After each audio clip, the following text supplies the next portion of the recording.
Hello everybody, and welcome to my video. What was the one film in the summer of 1975 that terrified audiences that year? Yes, it was this: Jaws. Welcome to my review of the film Jaws. When it was released in the summer of that year, it absolutely terrified everybody. Everybody was terrified of going into the water, just because one film about a shark terrified everybody. All the people who went to the cinema to see it, they was absolutely terrified of it. And of course, as they say, the rest is history. It became one of the first true blockbuster movies of the summer, and of course it's set the standard for others to follow. And this is the story of Jaws, the way it was filmed, and the director, the problems they had making it as well. They had all sorts of problems, didn't they, making it?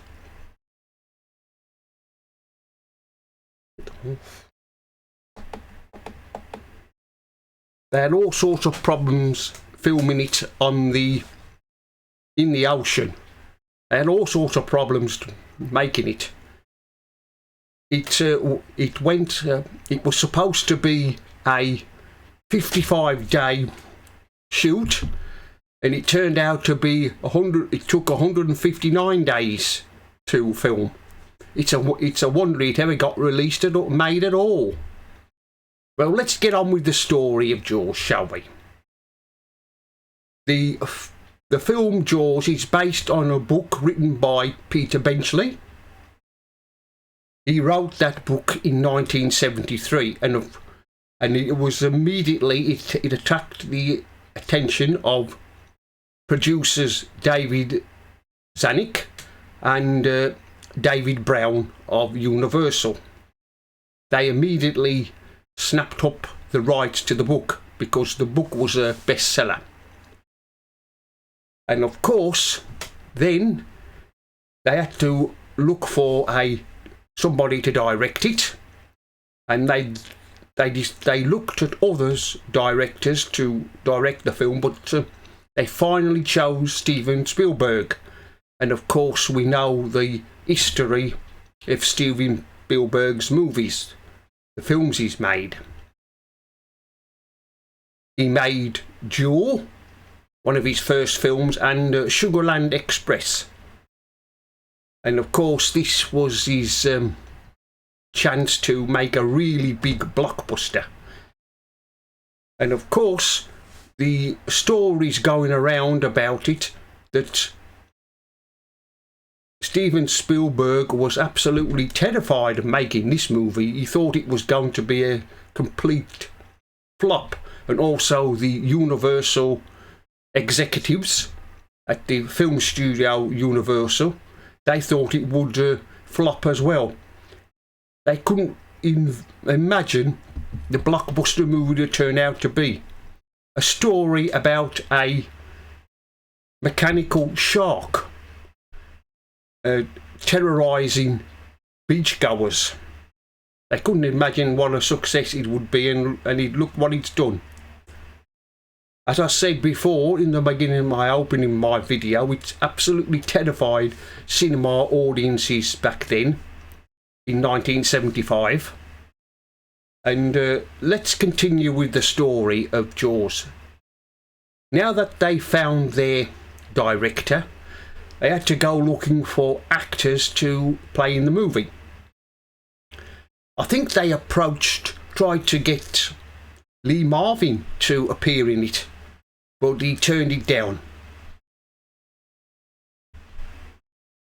So they, like the story goes, they then turned to Steven Spielberg. They got him to in the director's chair, but then they had to look for the casting. Who could they get to appear in the movies? Well, they found Roy Schneider. He was just coming. He was starting to make a name for himself in Hollywood. He was appearing in a few films over the years. He was in the French Connection with Gene Hackman, and also a 7-Ups. Now, if you're wondering what a 7-Ups is, it's not a drink, not a soda, as you Americans call them. It's not a fizzy drink. It was a police thriller made in this early 70s. I've never seen that film, the 7-Ups. I shall have to try and buy that if I can and see what it's like. But it was a police film thriller. Back then in the early 70s, in the early 70s, there was a lot of police films being made, films about the police being made. And of course, what started all them off was the French Connection, starring Gene Hackman, and then followed by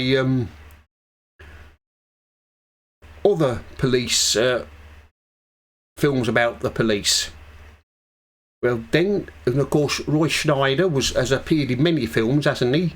He's been in quite a lot. And of course, he was in the sequel to Jaws, Jaws 2. And other movies, he's been in other movies as well. He was in the Marathon Man, wasn't he? With Dustin Hoffman and Laurence Olivier. Well, then they found him, they got him, and then they had to look for the other two actors. They found Richard Dreyfuss. He was another up-and-coming actor. He's been in lots of films, hasn't he, as well? His first film was American Graffiti. That was directed by George Lucas, who was famous for making the Star Wars films. Richard Dreyfuss was in that. And then, of course, he went on to make other movies as well as Jaws. And he was also in another Steven Spielberg movie, Close Encounters of the Third Kind. They had the other supporting actor. Then next they was looking for somebody to play Shark Hunter Quint. Like I've said at the beginning of our video, they tried to talk into Lee Marvin into playing the part of Quint, but he turned it down. He said at the time, I don't want to fight sharks, I want to catch them. And of course, they got Robert Shaw, who was a well-known actor in the UK, here in the UK. He's been in many films, hasn't he? Robert Shaw, he had a big part in the Dam Busters.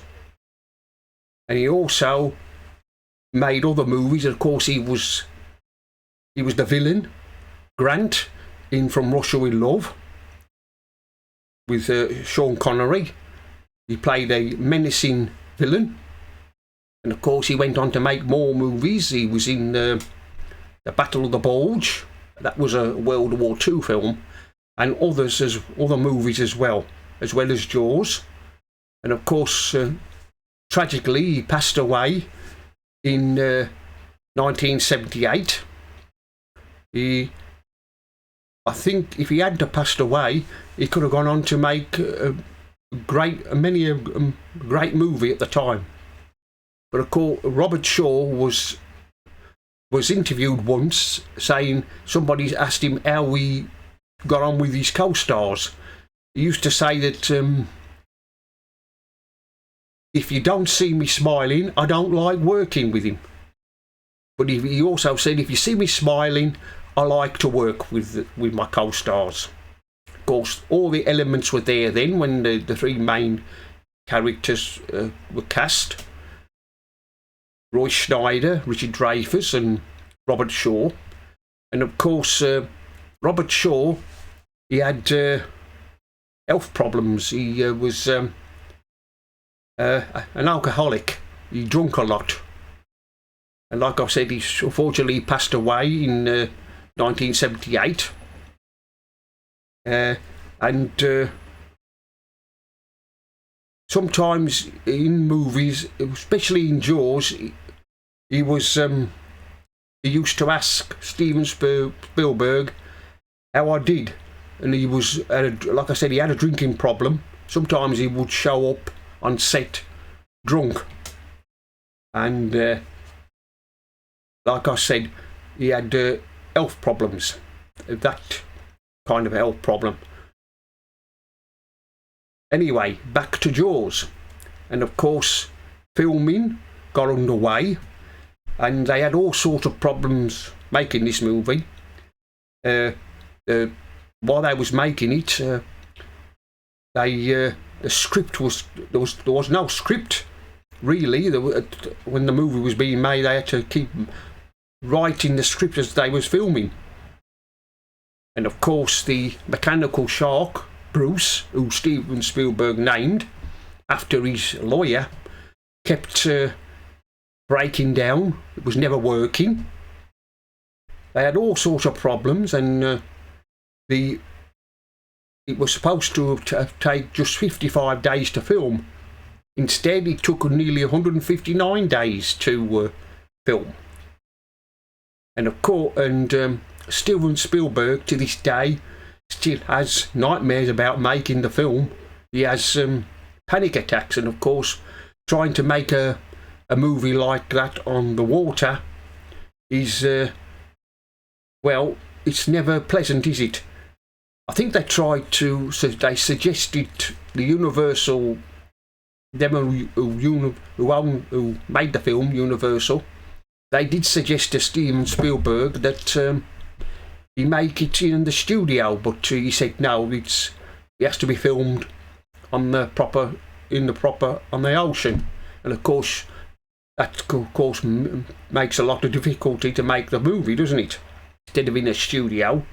And of course, back then in the 70s, the special effects were not so good, was they? Like they am today, the way they make the movies today. But back then in the 70s, when they made Jaws, the special effects was considered groundbreaking. The way they got the mechanical shark to do what it did. And like I've said, Steven Spielberg had nightmares about that. And of course, like I've also said, the shoot was going way over. The film was going way over budget. There was rumours at one time that Universal Studios were thinking of shutting the film down. We're thinking of not making it, shutting it down altogether. But of course, like I've said at the beginning of my video, as they say, the rest is history, and look what Jaws went on to do and how much money it went on to make. And of course, we had the sequels after, didn't we? After Jaws, the original, we had Jaws 2, again starring Roy Schneider. And then we had others to follow. We had Jaws 3D. What a disaster that was. That was a terrible film, that was. And we had Jaws the Revenge.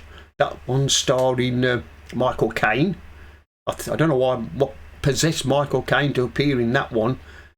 I think he probably wanted the money, really. But like I've said, it's look how it went on to make history, and how much money it went on. It absolutely terrified the cinema goers, didn't it, when it was released? And of course, let's not forget the composer, John Williams, his famous music. That terrified people as well, didn't it? That Jaws theme. Of course, John Williams went on to compose other movies, didn't he? He did A Towering Inferno, and he did the Poseidon Adventure. I think he did the Poseidon Adventure, and other films. And of course he was most famous for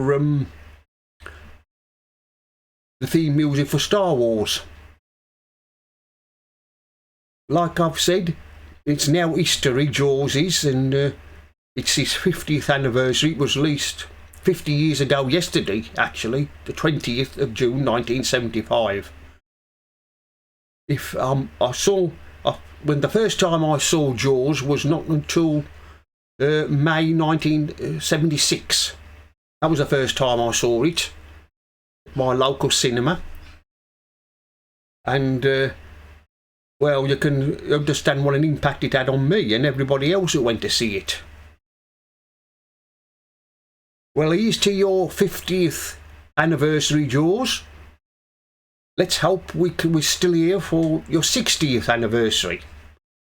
Well, I hope you like my video.